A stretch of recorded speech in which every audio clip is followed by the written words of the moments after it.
Okay, the next thing we're going to look at constructing then is an equilateral triangle with sides 6 centimetres long. That's to say that each side of my triangle will be 6 centimetres in length.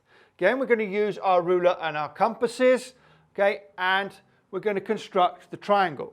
So the first thing we're going to do is going to measure out the base of my triangle and make sure that it is 6 centimetres long. So using our ruler and a pencil,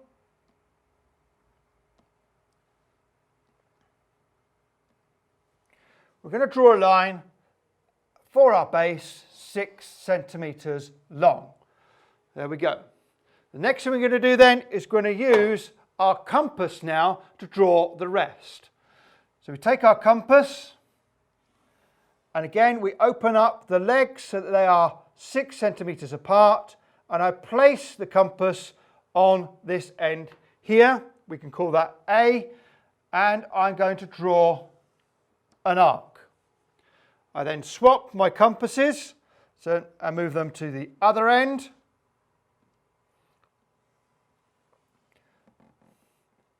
And I draw an arc in reverse. Get my compass out the way now. I don't need that anymore. Okay, so now I've got my two arcs. You can already see that we've got a rough shape of our triangle. The last thing we need to do then is, in an exam paper, I'd get my ruler and my pencil and go from this point here through that arc and beyond, and then do exactly the same from this point here through my intersecting arc and beyond. And as you can see now then, I've got my equilateral triangle, and if I was to measure them with a ruler, this would be 6 centimetres, that would be 6 centimetres, and that would be 6 centimetres.